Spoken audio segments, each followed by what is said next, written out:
Assalamualaikum warahmatullahi wabarakatuh.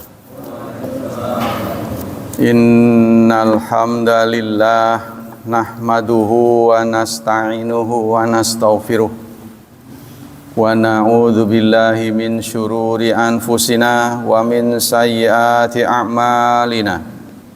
May yahdihillahu fala mudhillalah wa may yudlil fala hadiyalah. Asyhadu an la ilaha illallah wa asyhadu anna Muhammadan abduhu wa rasuluh la nabiyya ba'da. Allahumma salli wa sallim ala nabiyyina Muhammad sallallahu alaihi wasallam wa ala alihi wa sahbihi wa man sara ala nahjihi ila yaumiddin. Amma ba'd. Ayo ikhwah, kita lanjutkan kajian tafsir masih di surat ke-9 At-Taubah. Kali ini ayat ke-82. A'udzu billahi minasy syaithanir rajim.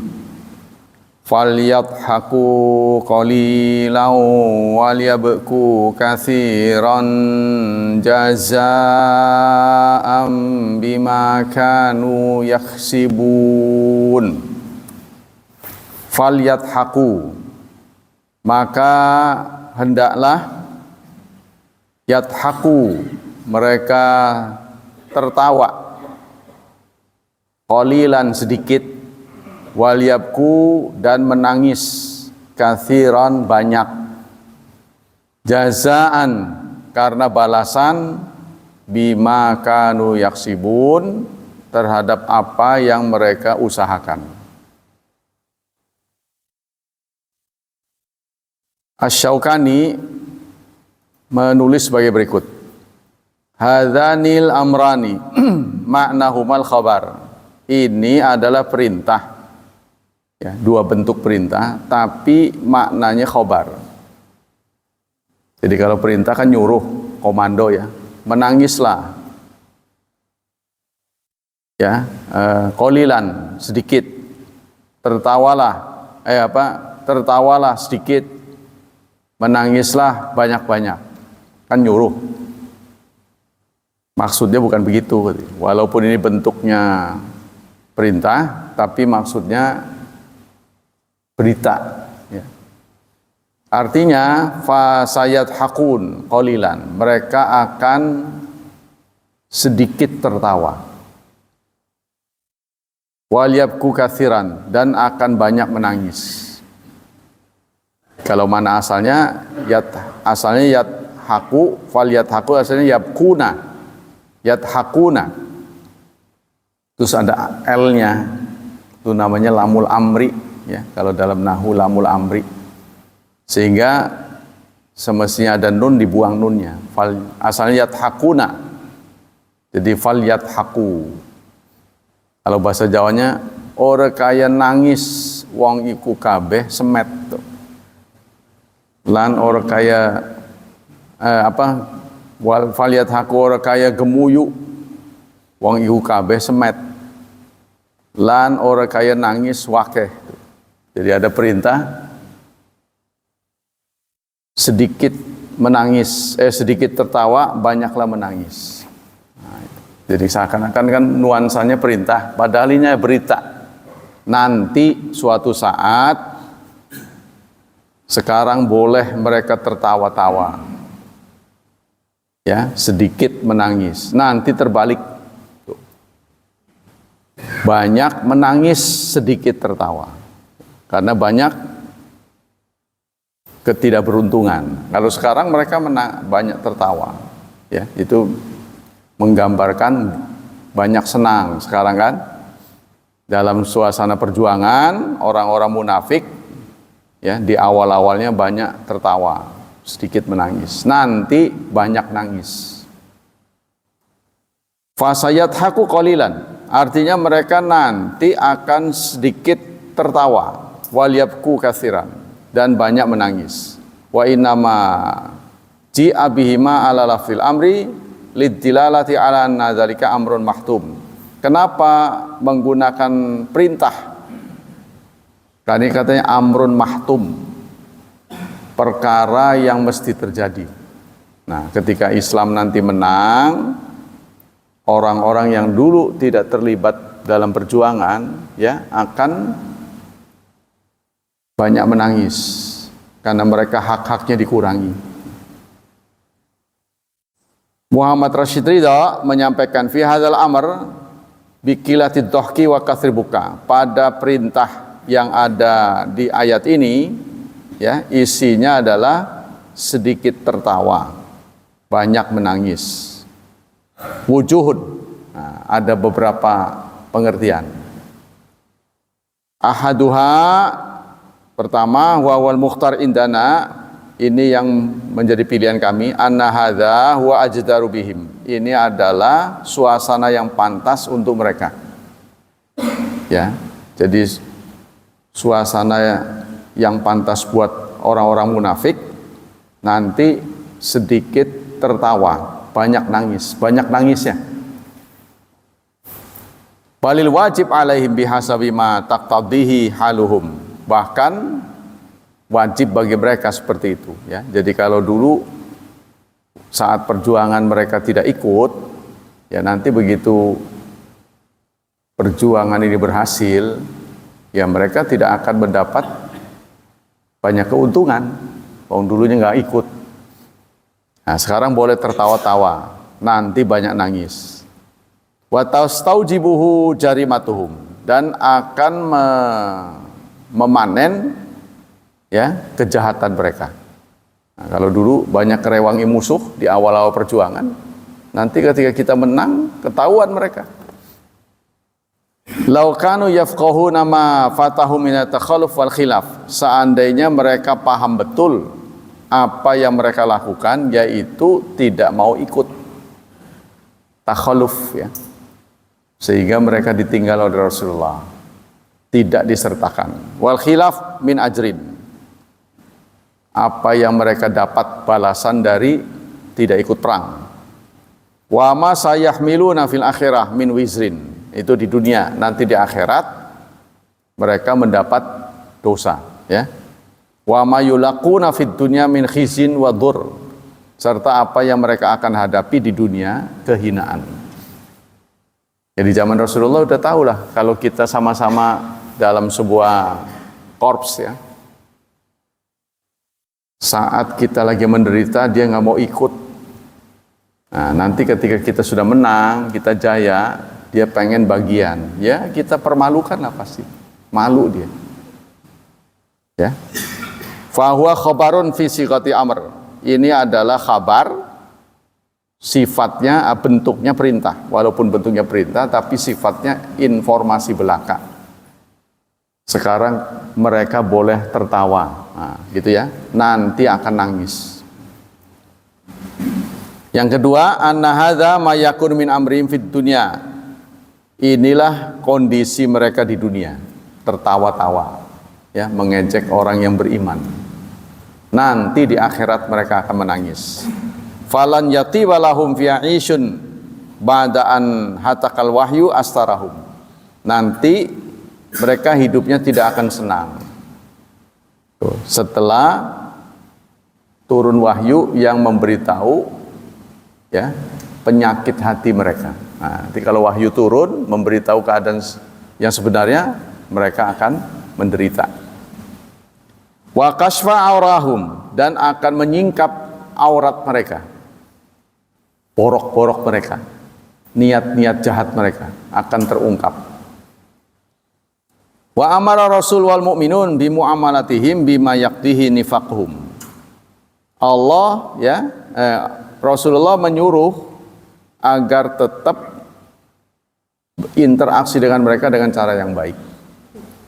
Walaupun Rasulullah diberitahu mereka tidak tulus, hipokrit ya, munafik, tapi muamalatnya tetap baik-baik. Wa adamul i'tida bima yuzhirun min islamin, dan diperlakukan sebagaimana orang Islam. karena mereka menampakkan diri Islam dan perlakukan secara Islam. Yang ketiga, anal murada bidhahki al-qalil ma sayakun minhu fid dunya ba'dal fadhihah. Yang dimaksudkan dengan sedikit menangis, ya, yaitu apa yang akan mereka alami di dunia. Nah, itu pendapat ketiga, ya. Setelah dipermalukan. Nanti kalau ada wahyu turun akan membongkar niat busuk mereka. Nah, mereka akan malu. Seumur-umur akan malu nanti. Ya, nanti kan ketemu orang Islam, hidup di tengah-tengah orang Islam, udah ketahuan mereka nggak benar. Yang membongkar wahyu kan tuh dibawa seumur hidup, dibawa mati. Wa huwa qalilun bin nisbati lama kana madhihi ma'al mu'minin. Dan ini dianggap sedikit jika dinisbatkan, ya, kepada orang mukmin. Ya, jadi sedikit tertawa nantinya. Ya, mereka akan selalu menghadapi kekecewaan demi kekecewaan, penyesalan seumur hidup, ya. Jadi apa, dibawa mati, ya. Jadi apa tuh akan terkenang terus. Wa bin nisbati ila hayatin fi hadid dunya. Dan jika dinisbatkan kepada kehidupan dunia, karena orang Islam ketika diberitahu sikap mereka nanti jual belinya juga menghindar. Kalau ada teman yang lain, mereka jualan, kita nggak mau beli. Itu kan malu itu, seumur-umur. Ya, akan dipermalukan. Wabil bukail kasir masayakunu minhum fil akhirah. Nah, dengan menangis yang banyak nanti di akhirat. Wa huwa ala kulli hal indzarun muqabilun lima dzukira min farhim. Terlepas dari semuanya, ya, sedikit tertawa, banyak menangis, ya. Jadi sedikit tertawa nanti di dunia, banyak menangis nanti di akhirat. Terlepas dari itu semua, singkatnya itulah indzar, bentuk peringatan dari Allah pada mereka. Ya, segera tobat. Kalau tidak tobat, nanti kamu akan sedikit tertawa. Di akhirat akan banyak menangis. Sudahilah perbuatan jahatmu, jangan dilanjutkan. Ya, karena mereka apa? Farahihim bitakhalluf. Mereka bangga tidak ikut perang. Nah, itu bangganya itu. Nanti akan dibalas oleh Allah dengan sedikit tertawa. Annau faraha akibatul huzn wal ka'abah, dan mereka akan mendapat sedih serta mendapat bencana. Wal khaybata wan nadama, dan khaybatun nihil. Ya, nanti nilainya tidak ada di akhiratnya. Nah, mereka nyesel, balik lagi nggak bisa. Fid dunya wa yaumal qiyamah, baik di dunia maupun hari kiamat. Itulah pendapat Muhammad Rashid Ridha. Pendapat yang ketiga disampaikan oleh Ibnu Atiyah, falyathaku isyaratun ila muddatil umur fid dunya. Mereka hendaklah sedikit tertawa. Ini isyarat kepada umur dunia. Ya, dunia itu kan sepanjang-panjangnya dunia yang dinikmati oleh seseorang, jarang ada yang sampai 100 tahun. Ya, jadi falyathaku, tertawalah, ya, sebentar. Tuh, kamu boleh tertawa sebentar, karena dunia jika dibandingkan dengan akhirat nggak ada apa-apanya. Sementara nanti di akhirat banyak menangis. Waliyabku katsiran isyaratil ila ta'yidi khulud finnar. Sementara arti dari banyak menangis itu dinisbatkan kepada hukuman di akhirat. Ya, maksudnya seumur-umur dunia berapa sih, gitu kan? Dia gembira, tuh. Ya, gembiranya seberapa sih jika dibandingkan dengan akhirat? Nah, akhirat kan umurnya panjang, nangis terus. Nggak selesai-selesai, karena di sana itu kan kekal. Di dunia itu, ya, berapa sih? Ya, begitu singkatnya. Faja'a bilafzil amri wa man khabar. Maka bentuk dari kalimat ini perintah, tapi isinya informasi. An halihim, tentang sikap mereka nanti. Ya. Sekarang mereka boleh tertawa, nanti nangis ngegerung-gerung. Wa yahtamil ayakunu sifatu halim ay hum lama hum alai minal khadar ma'allah wa su'il hal bihaitsu yambagi ayakuna dhahkum qalilan wa baqum min ajli dzalika katsiran. Juga bisa diartikan, ya, hendaklah mereka menyikapi dunia ini jangan terlalu banyak tertawa-tawa. Ya, seperti yang saya katakan bahwa dunia ini, ya, ngeri-ngeri sedap. Ya kan? Ngeri-ngeri sedap, kita tertawa-tawa, makan enak-enakan, ada kena tuh. Dah nggak hati-hati. Ya, naik sepeda enak-enakan, nggak dijaga remnya, tahu-tahu nabrak pohon asem yang nggak salah, nggak apa, ditabrak. Contohnya gitu. Jadi kita tetap, ya, ada rem, ada ada pegasnya. Jadi harus dijaga dua-duanya, harus siaga. Jangan sampai remnya blong. Itu begitulah hidup.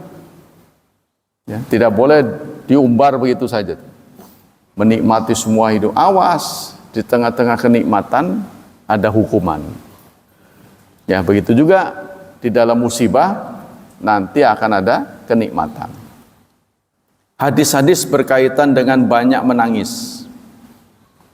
Dari Abi Hurairah qala, dari Abi Hurairah radhiyallahu an qala, beliau berkata, qala Abul Qasim, berkata Abul Qasim. Abul Qasim maksudnya Nabi Muhammadnya, karena salah satu anak beliau namanya Qasim, bapaknya Qasim. Walladzi nafsu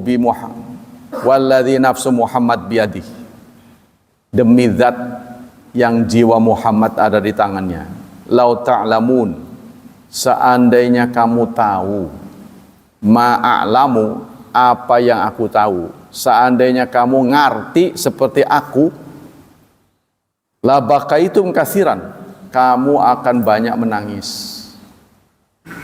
Faladohiktum qalilan, dan sedikit tertawa. Kalau saja kamu tahu seperti apa yang aku tahu, niscaya kamu banyak menangis, sedikit tertawa. Ya, memang apa sih yang diketahui oleh Rasulullah sehingga membuat buat beliau itu banyak menangis, sedikit tertawa? Nah, inilah ditafsirkan oleh para ahli. Ya, apa maksudnya iqabullah lil usad? Karena penderitaan yang akan dialami oleh orang yang durhaka nanti. Karena Allah memperlihatkan Rasulullah siksa-siksa orang tuh, ya. Jadi pemandangan itu membuat Rasulullah, waduh, ngerinya bukan main. Ya, seperti Anda sering-sering datang ke orang yang menderita, ya. Orang yang menderita, yang sudah gawat lah. Nah, itu kan memberi pelajaran pada kita. Ya. Orang yang di penjara, Anda lihat tuh. Nah, itu akan memberi pelajaran. Tempat-tempat hukuman orang, ya. Terus rumah sakit, orang yang menderita, yang sudah pada gawat, pasti kita akan tertarik untuk memelihara kesehatan setelah melihat orang-orang itu. Kalau yang nggak pernah lihat, Pak, ya biasa-biasa aja. Ya, tapi setelah kita melihat orang yang tidak normal, orang yang gagal, maka kita harus hati-hati lebih dari orang lain. Tuh ya, seperti ini kita juga lagi kena musibah, tabrakan kereta kan, tabrakan kereta. Korbannya semua perempuan. Gara-garanya ada taksi yang mogok apa, jadi ini sempat ditabrak kereta cepat, ya, kereta KRL lagi parkir, tabrak, lagi diem. Karena si KRL ini berhenti, ada fokus, ada taksi lagi bermasalah. Jadi lagi meleng dia, fokus ke situ, tabrak dari belakang. Korbannya perempuan. Setelah melihat kenyataan perempuan, menteri perempuannya ngomong, nanti lain kali perempuan taruh di tengah katanya, jangan di. Karena berarti laki-laki nanti yang jadi korban. Ya, itu tidak merupakan solusi, itu ngebela. Udah perempuan taruh di tengah katanya, gerbongnya jangan dipikir katanya. Hah? Iya, jangan dibutuh. Jadi kena korbannya banyak perempuan gitu.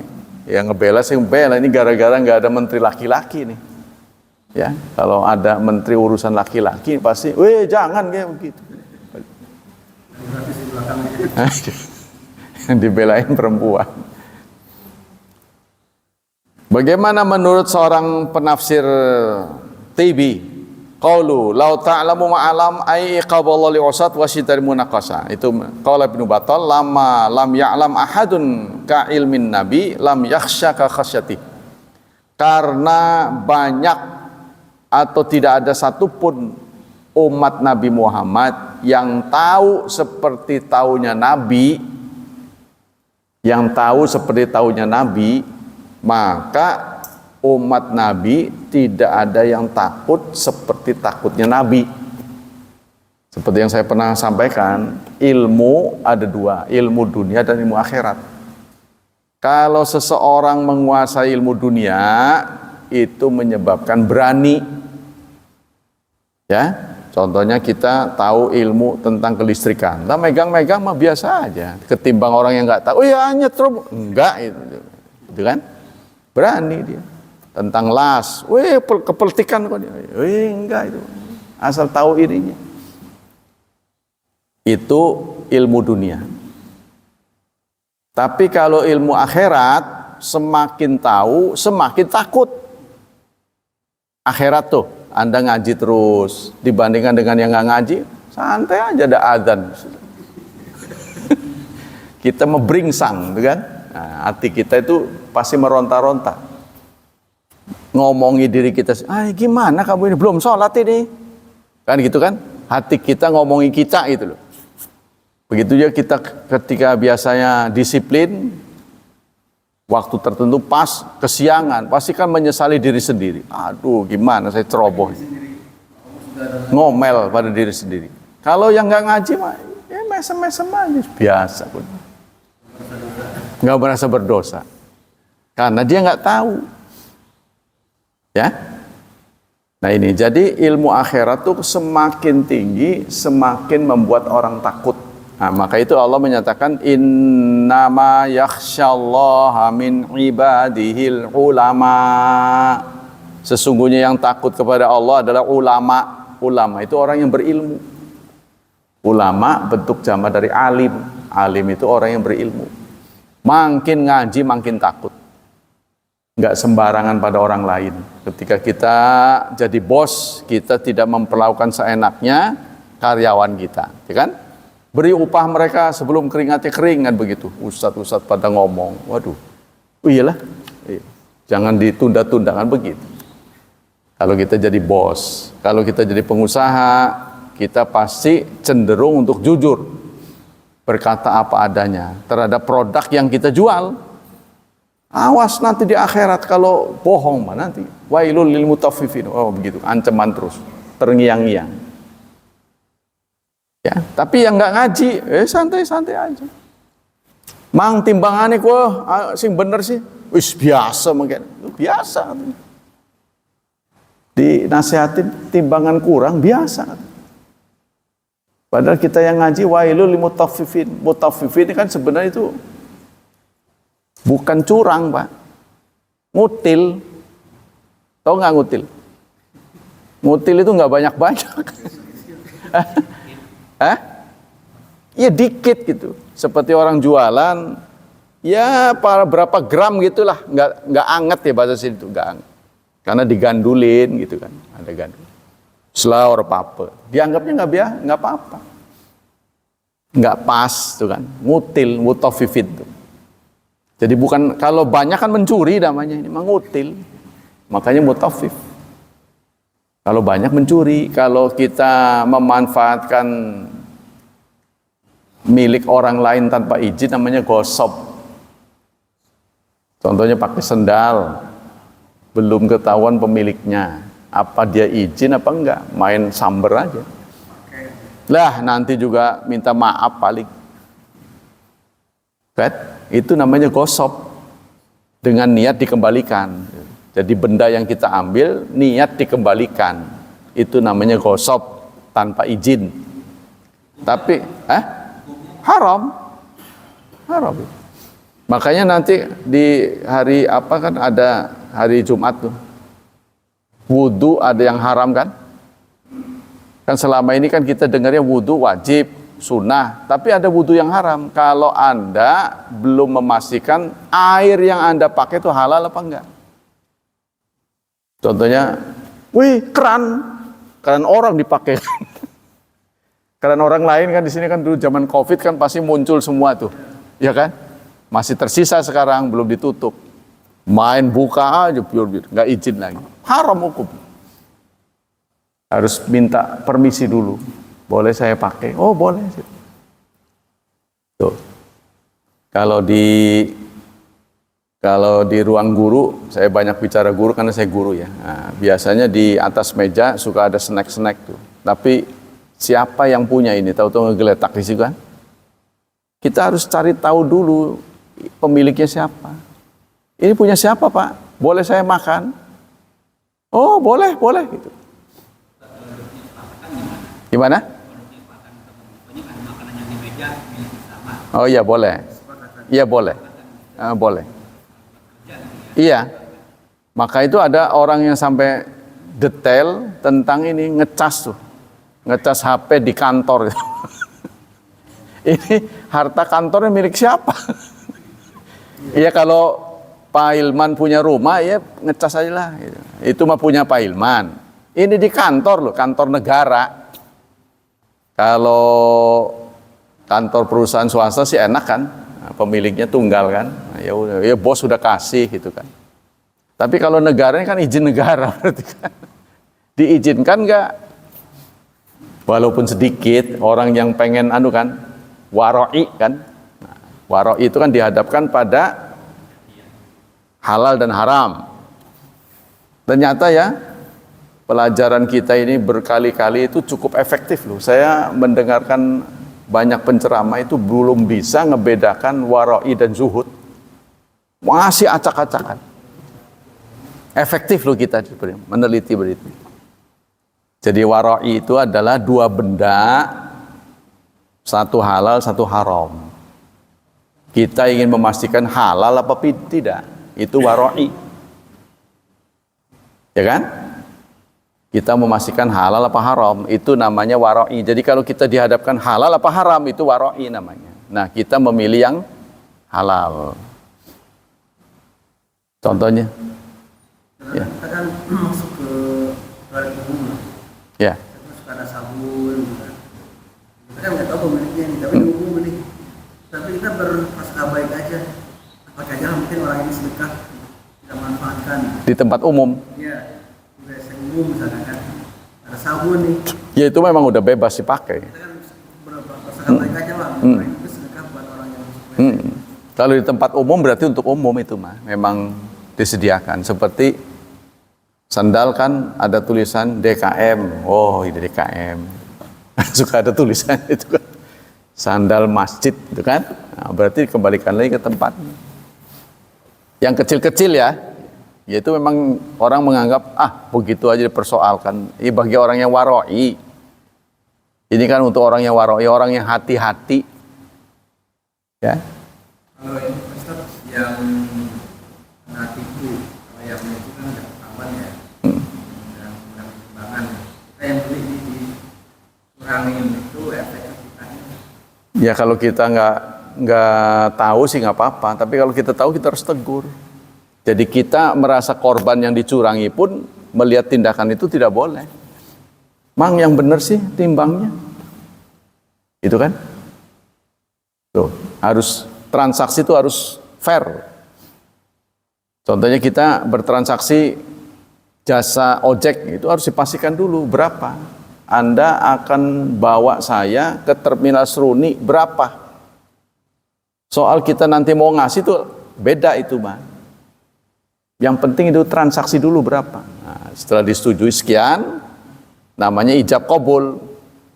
Saya ACC, ya oke. Nah, baru diantar. Ya, jadi yang sering kita luput, saya juga kadang-kadang luput ya. Ngojek main nangkot aja. Udah sampai di sana baru ribut. Kok mahal amat? Tadinya nggak ada transaksi. Yang kedua di warteg main duduk aja, pesan, udah masuk ke sini baru nego. Waduh, kok biasanya saya beli sana, udah dimakan. Sebelum seharusnya berapa sepiring. Nah, itu kita tidak boleh ikut-ikutan gengsi lah, begitulah kayak nggak punya uang aja. Ya bukan masalah nggak punya uangnya atau masalah punya enggaknya, halal haramnya. Itu ya. Jadi pastikan dulu berapa ini. Itu sudah pasti. Soal kita mau ngasih beda lagi. Itu hak Anda. Jadi harus dipastikan. Harga itu harus pas lah gitu. Jadi harus ada bandrolnya. Ya, yang kita harus hati-hati itu. Jasa dalam soal jasa itu pastikan berapa. Nah, kalau di tempat umum tadi yang seliweran orang, kan kita nggak tahu. Nah, contohnya saya di pesantren aja ada snack. Ini snack buat apa nih? Oh, buat penguji. Kan saya nggak nguji. Berarti nggak boleh makan saya. Oh, Pak, udah boleh. Ujian udah selesai. Yang uji juga udah mengikhlaskan. Ah, boleh. Itu kan? Nah, terus ada makanan yang boleh saya makan, tidak boleh makan. Coba makan dulu, saya bilang. Gimana rasanya? Manis nggak? Oh, nggak manis, Pak. Ah, ini saya yang ini aja nih. Ya, saya borong nih. Yang buat ini yang saya boleh. Ini kan Anda kan boleh ini. Saya nggak boleh. Ya, saya ambil ya. Baru gitu. Harus begitu. Ya kita tetap harus nanya. Karena iya amannya. Iya, ya sih, makanya cerita warai. Jadi kalau kita khawatir ditanya malah dinaikin, yaitu sisi lain. Tapi kalau nggak begitu, kalau memang dia suka memanfaatkan orang, kan? Iya, makanya kita pastikan dulu. Saya biasa juga 10.000, Bang. 10.000 boleh, kalau segitu saya nggak mau. Nah itu kita di depan dulu. Jadi saya lihat saudara, kebanyakan kita ini punya sifat apa ya? Nggak enakan, ya kan? Kadang-kadang nggak enak ini bisa mencelakai diri kita. Contohnya saya sudah baca tuh, kalau dari Bakau mau ke Lampung tuh ya, ada tanjakan tuh, bus yang dipakai itu biasanya ngebul, bus tua. Nah itu kebulnya sampai ke dalam. Saya bilang, turun. Maaf, saya udah bayar. Turun. Lebih baik saya korbankan daripada nyawa. Nah kebanyakan orang diem aja semuanya itu. Asap begitu banyak di dalam. Itu semua cuma batuk-batuk aja. Nah kebanyakan itu. Bangsa kita ini bangsa yang gak enakan. Tapi gara-gara gak enak itu kadang-kadang dia menjadi korban. Sama dengan di angkot, beberapa penumpang perempuan ya berhadap-hadapan. Terus ada yang merokok di dalam pisan, dia merokok, maksudnya di ujung rokok. Orang pada batuk, sebenarnya batuk ini protes sebenarnya, ya kan? Tapi dia nggak ngerti orang si perokok ini. Ada jiwa orang yang tamblek gitu. Maka saya tegur aja, Pak. Bapak tahu nggak ini teman-teman kita pada batuk ini? Nggak tahu, karena Bapak merokok. Coba, berhentilah merokok, saya bilang. Ini kan tempat di sini nih, udara nggak bisa keluar, saya bilang. Langsung diam dia. Oh ya maaf. Nah kebanyakan orang tuh diam. Walaupun ya kalau dia diam, dia nggak kena mafsadat sih nggak masalah kan? Itu pun sebenarnya tidak boleh kan? Ini dia bakal kena karena ruang tertutup kan, diangkot itu. Dia adanya di dalam. Berhentilah kalau mamang soalnya Bapak kalau mau merokok sana di tempat bebas sana, yang orang lain tidak terganggu. Ini kan tidak boleh, saya bilang. Berhentiin dia. Ya memang pahit sih kadang-kadang kalau nggak beruntung dia nekat kan. Bisa mencelakai kita. Wudu yang haram itu airnya. Airnya bukan air masjid haram, bukan maksud saya. Kalau masjid sih memang airnya sudah dibolehkan dipakai itu kan. Ini mah Bapak ketemu keran tetangga apa yang Bapak tidak pastikan dia izin apa enggak gitu. keran di luar, kan dulu kan bekas COVID tuh banyak yang nongol-nongol tuh belum ditutup-tutup kan. Main buka aja, wudu. Maksudnya bukan di sini, maksud saya bukan di masjid, bukan. Di luaran. Kita tidak tahu persis apa dia izinkan apa enggak. Itu salah. Itulah wudu yang haram. Wudunya sendiri sah gitu. Itu Pak. Iya, perbuatan adunya itu menggunakan air itu haram. So, wudunya sih sah gitu. Barang temuan, menghadapi barang temuan, barang ini awet apa enggak? Kalau akan expired, contohnya makanan gitu dah. Ya, makanan. Tentu saya ketemu 1 bungkus pisang goreng. Saya kan ngaji malam Jumat. Ya, 1 bungkus. Ini udah nggak ada orang, siapa yang naruh? Pak Hamdan naruhnya? Enggak, saya tahan dulu. Nah, saya tanya Pak Umar, makan aja, ya udah. Baru saya makan. Saya taruh dulu, saya tidak makan dulu. Nanti kalau, oh punya saya itu, saya bawa pulang sini lagi. Hah? Iya, masih utuh. Itu caranya begitu. Jadi kalau expired, kita boleh makan dengan, jadi kalau nggak dimakan akan rusak. Nah, kita boleh makan tapi dengan janji nanti kalau ketemu orang saya ganti. Tuh, binatang ada 2. Kalau kambing, kita temukan kambing itu boleh kita bawa ke rumah, ya kita pelihara. Atau kalau memang waduh kelepek-kelepek udah mau mati kita sembelih, tapi dengan kita keyakinan nanti saya ganti kalau ketemu orangnya. Tapi kalau onta nggak boleh. Kalau kita ketemu onta harus biar gitu. Ini saya juga aneh nih, Iya, untung aja di sini nggak banyak. Jadi kalau onta itu karena bisa merawat dirinya. Iya, katanya begitu. Jadi onta didiemin aja bisa hidup dia. Katanya begitu para ahli melihat. Baik, kita kembali sini. Jadi suatu saat diceritakan, ya, ada seorang sahabat terlihat oleh sahabat lainnya tertawa. Kamu kok banyak tertawa? Oh ya maaf. Nah, sejak itu dia tidak pernah tertawa. Katanya gitu ya. Kemudian para ahli mengatakan tentang tertawa ini, qallat qultu ad-dhahu yasir wa tabas afdal. Kata Az-Zahabi, sebaiknya kita ini tertawa jangan ngakak. Lepas itu sampai suaranya tuh. Ya, suaranya ya kemana-mana lah. Nah, sebaiknya kita itu tersenyum. Sebab ada hadisnya, tabassumu kali akhika shadaqah. Senyum kepada sesamamu adalah sedekah. Juga tidak dianjurkan perangat-perengut. Ya kan Rasulullah perangat-perengut ya kena ayat kan, abasa wa tawalla. Jadi kita dianjurkan senyum. Para ahli mengatakan antara merengut dan senyum, ya itu sarafnya lebih tegang merengut katanya. Jadi merengut itu banyak saraf-saraf yang energinya terbuang untuk merengut tuh. Makanya orang mengatakan cepat tua. Itu benar. Jadi kalau orang merengut, banyak merengut itu cepat tua. Tapi kalau banyak senyum, itu banyak yang dilepas. Ya, maksudnya itu olahraga, olahraga pipi gitu. Jadi bukan anggota tubuh saja yang perlu olahraga, muka juga perlu olahraga tuh dengan senyum. Tuh ya, tidak disarankan tertawa karena jelek. Kan di surat Luqman juga ada, seburuk-buruk tertawa adalah keledai ya. Saya juga berusaha cari tahu tuh.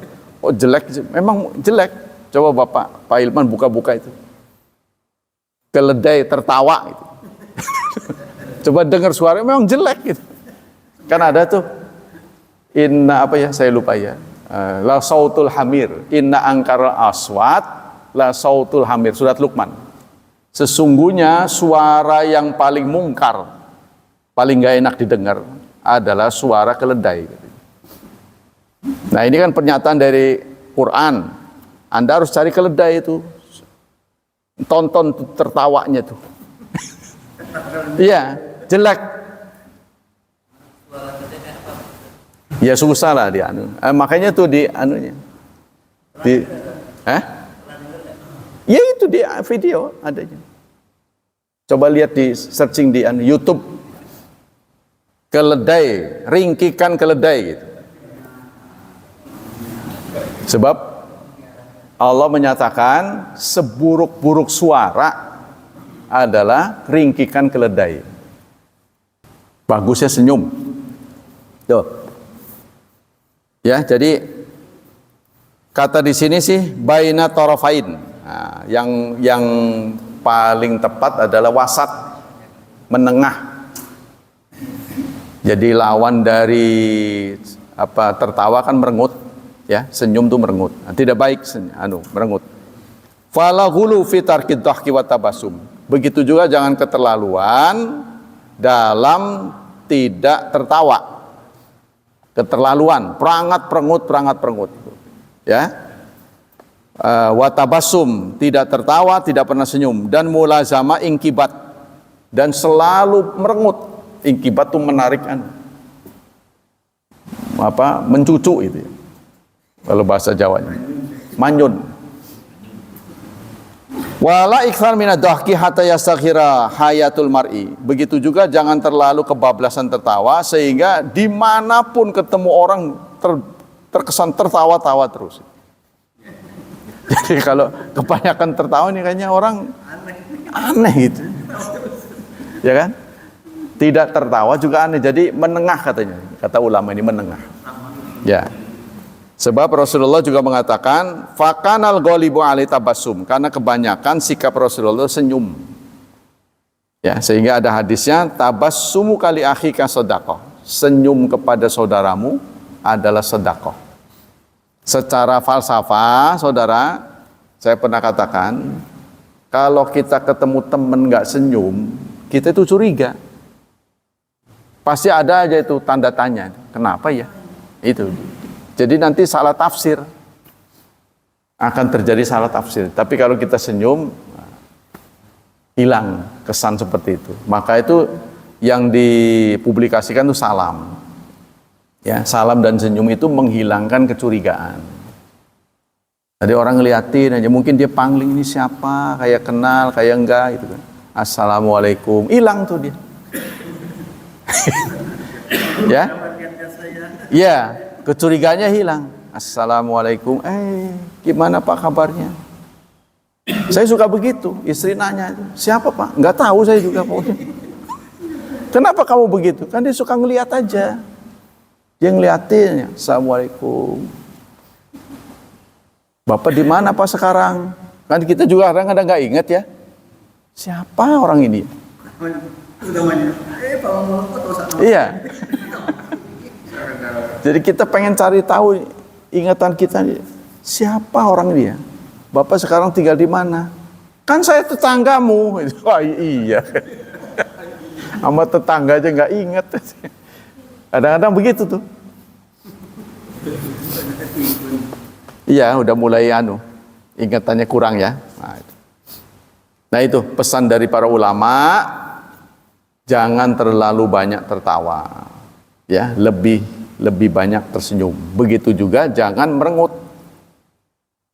Sebab kita senyum, ya saya pernah katakan, amal soleh yang paling ringan tuh niat. Yang kedua senyum. Kenapa begitu? Karena niat, hati selalu dibawa kemana-mana. Nggak mungkin ketinggalan. Belum niat saya, waduh malah ketinggalan lagi. Nggak mungkin. Senyum juga begitu, karena wajah kita selalu nempel. Kalau mau sedekah, aduh dompet ketinggalan. Kan bisa jadi alasan, ya kan? Tapi kalau senyum kan nggak bisa. Kita senantiasa sumringah. Wallahu a'lam bishawab. Ganti pelajaran. Bismillahirrahmanirrahim. Tapi kalau senyum-senyum ke lawan jenis, ini beda lagi. Apalagi bawa istri. Kamu sama siapa itu? Curiga. Kali ini tentang ta'kidu arba rakaatin qabla zuhri wa rakaatin qabla fajri. Kuatnya 4 salat sunnah 4 rakaat sebelum zuhur. Ya, maksudnya ini rawatib ya. 4 rakaat sebelum zuhur dan 2 rakaat sebelum subuh.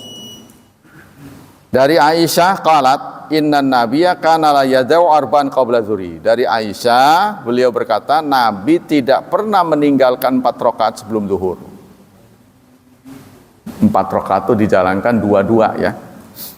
Wa raka'ataini qabla ghadat dan 2 rakaat sebelum subuh. Maksudnya qobliyah ya. Sebelum salat subuh ya. Hadis sahih dirawikan oleh Bukhari.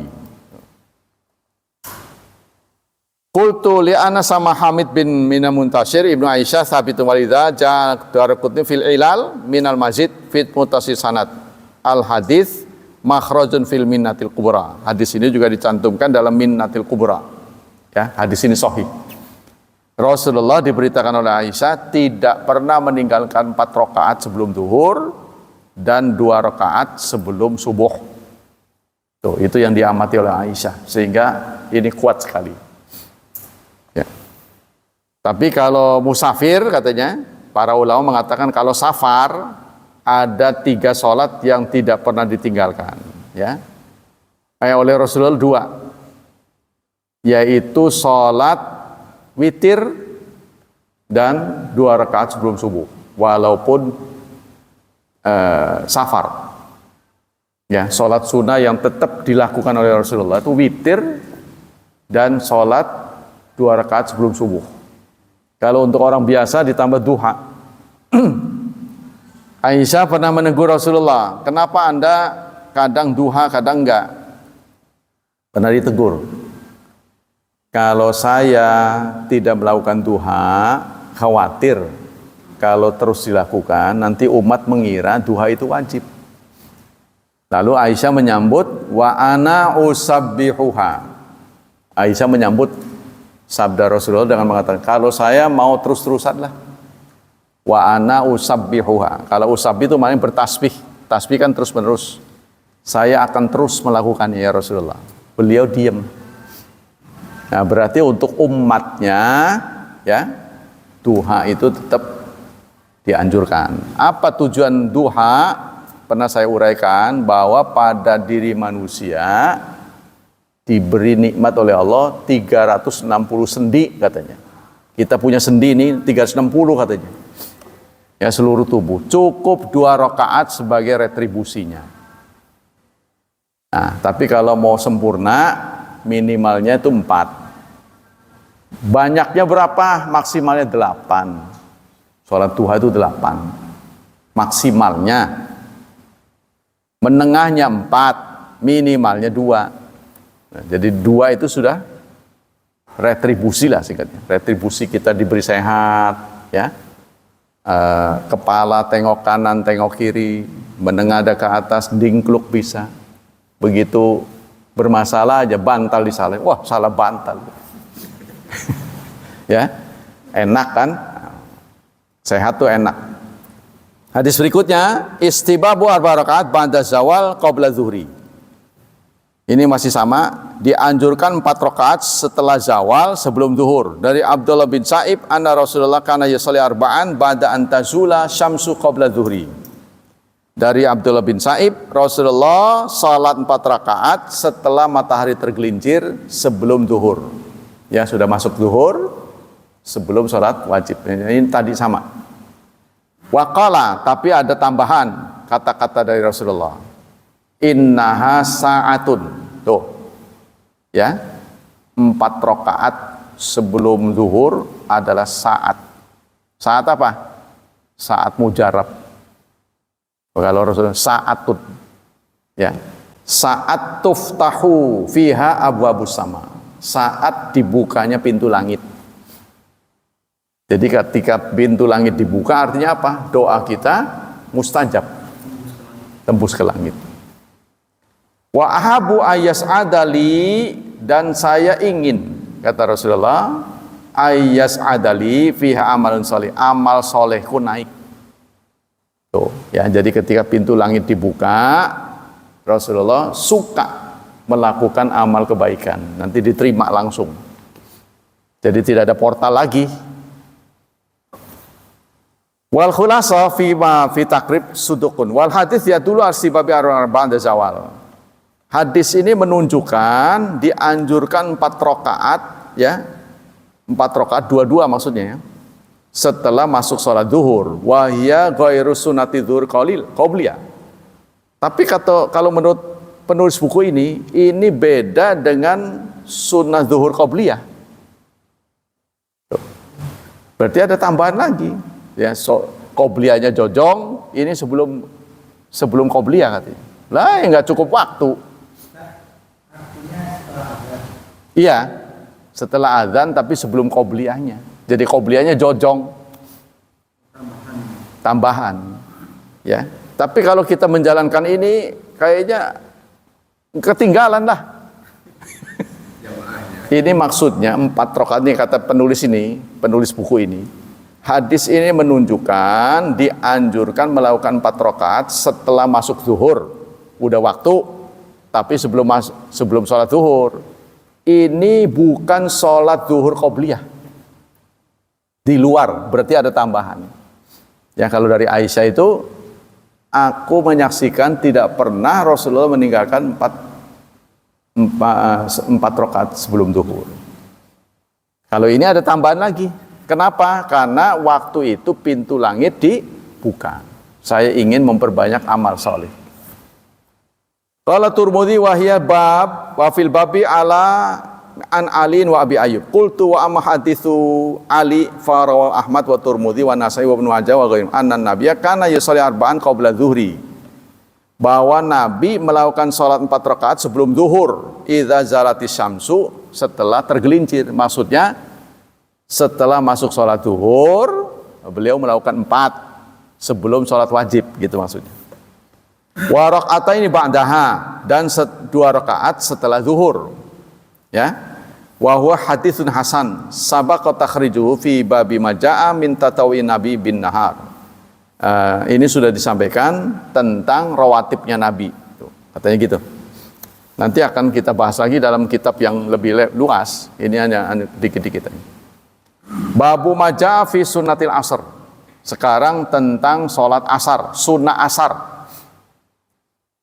Dari Ibnu Umar radhiyallahu an qala Rasulullah sallallahu alaihi wasallam. Rasulullah bersabda, rahimallah, Allah memberikan rahmat imra'an, seseorang shalat qoblal asri, yang sholat sebelum sholat asar.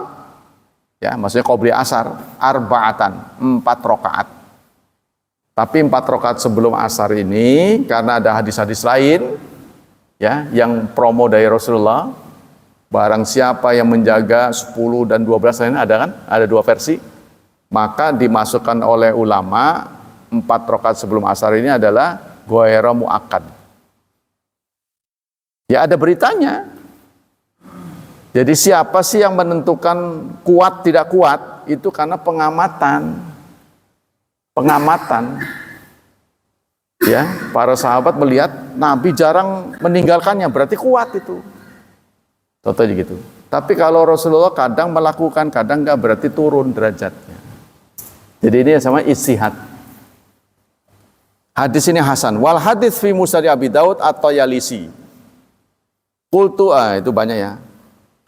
Banyak hadisnya. Dari Ali bin Abi Thalib, kana Nabi yusalli qabla asri 4 rakaat. Begitu juga diberitakan oleh Ali bin Abi Thalib, Nabi sholat 4 rakaat sebelum asar. Jadi asar itu bukan berarti nggak ada rawatibnya, ada.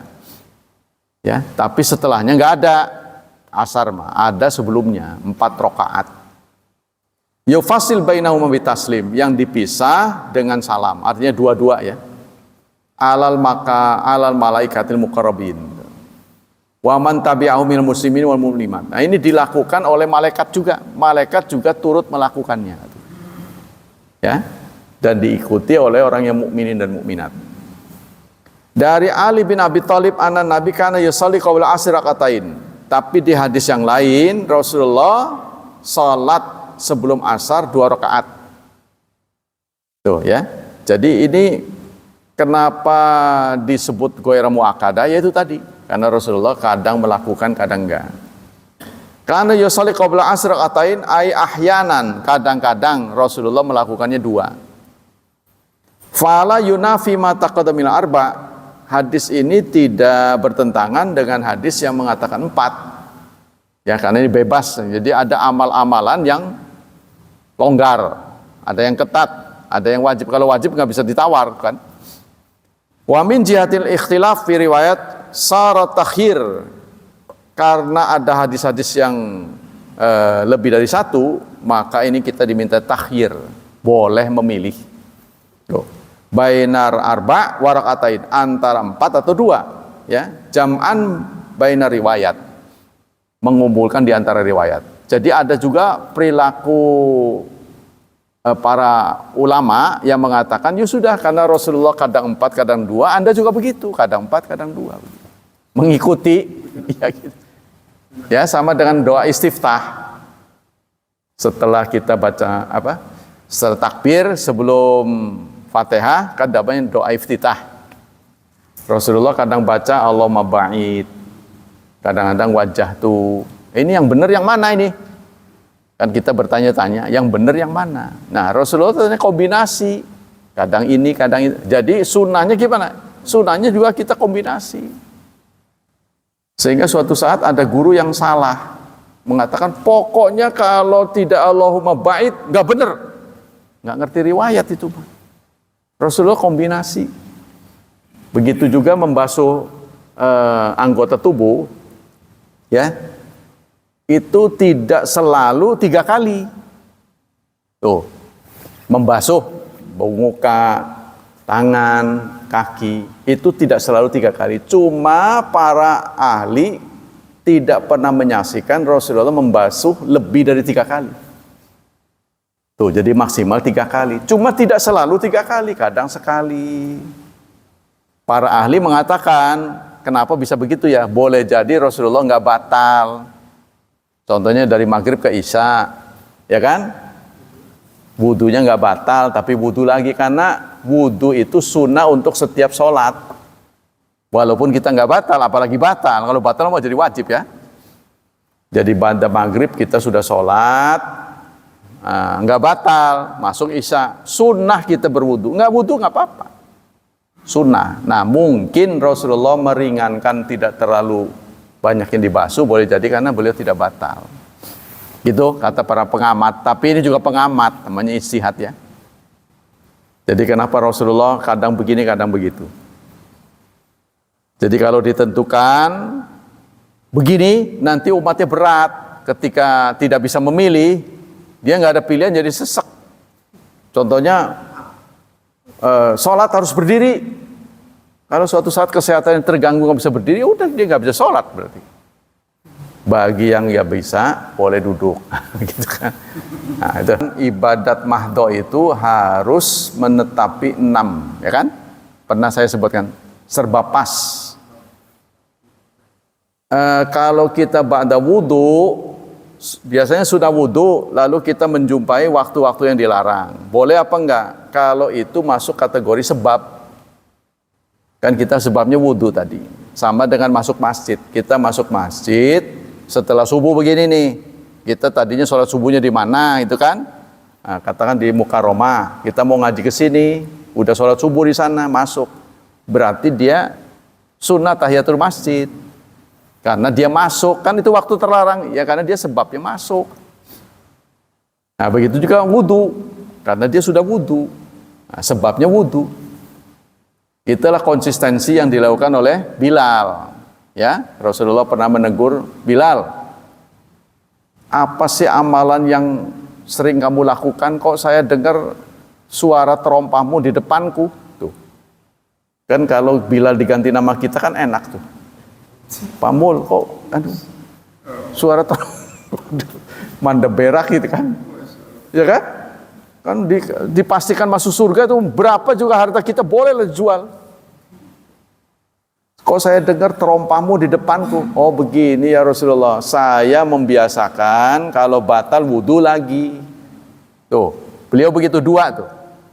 Kalau batal wudu, setelah wudu sholat 2 rakaat. Begitu batal wudu lagi, sholat 2 rakaat lagi, begitu. Bilal. Itulah yang menyebabkan beliau masuk surga. Itu direkomendasikan, bukan dari Rasulullah itu, tapi mendapat stempel dari Rasulullah, sah gitu. Ya, legalisasi. Iya. Ini dipakai dalil oleh sementara ulama, enggak semua yang boleh itu dicontohkan Rasulullah. Contohnya Bilal, dia ambil contohnya. Kalau itu mendapat legitimasi, salah dia pakai dalil itu salah. Kan kita mengatakan bid'ah itu yang tidak dicontohkan, dia lawan dengan itu tadi. Dalilnya itu. Kalau dalil itu enggak tepat, kan itu dapat legitimasi dari Rasulullah. Oh begitu. Memang tidak dilakukan oleh Rasulullah, tapi mendapat keabsahan, validasi. Divalidasi itu, istilahnya sah gitu kan. Rasulullah kalau safar, semua rawatib itu gugur, kecuali tadi. Ya, karena Rasulullah itu witir dan 2 rakaat sebelum subuh. Jadi tidak disunahkan rawatib itu kalau kita sedang safar. Tapi 2 itu tetap witir sama 2 rakaat sebelum subuh. Nah, untuk selain Rasulullah plus duha, walaupun lagi safar. Gitu. Qashar kaitannya dengan perjalanan, jamak kaitannya dengan kebutuhan. Ingat tuh. Jadi kita karena kebutuhan tidak boleh qashar, yang boleh jamak. Contoh kebutuhan apa? Kita sedang menyelenggarakan wedding. Ya. Duduk di apa tuh namanya? Ya. Kan susah itu mau masjidnya di sana pisan jauh, kan tamu-tamu. Nah, kita boleh jamak. Tapi kita nggak boleh qashar karena kita masih di sini. Lain hal kalau kita pengantinannya di Jakarta, tinggalnya di sini, kita berjamak dan qashar. Atau kita sedang dirawat, ya, bakalnya nanti ketiduran, kan angel lah pokoknya ngurus-ngurusnya. Makanya kita boleh jamak zuhur dan asar, tuh, maghrib dan isya. Begitu juga kalau kita safar nggak mau jamak boleh, tepat waktu 2 yang 4 jadi 2 gitu. Kita menghilangkan hak jamak boleh. Ya sunnahnya nggak rawatib. Kalau kita lagi safar tidak disunahkan melakukan rawatib kecuali witir dan 2 rakaat sebelum subuh. Kita boleh mengikuti jamaah, tapi kalau di hari Jumat, ingat tuh peringatan dari Syekh Utsaimin, kalau di hari Jumat tidak disarankan kita mengejar Jumatan. Kita kalau lagi safar pas Jumat tidak disarankan mengejar Jumatan. Kalau kita sudah Jumatan, maka hak kita menjama dengan asar hilang. Sebab tidak pernah dilakukan oleh Rasulullah menjamak Jumat dan asar. Yang ada adalah zuhur dan asar. Jadi kalau kita mau menjamak, kita jangan ikut dia. Kalau kita ikut di rest area tuh, kan ada orang-orang yang Jumatan kan di situ kan, yang orang situnya.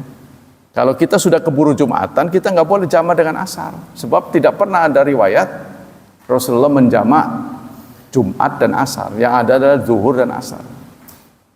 Tidak disarankan.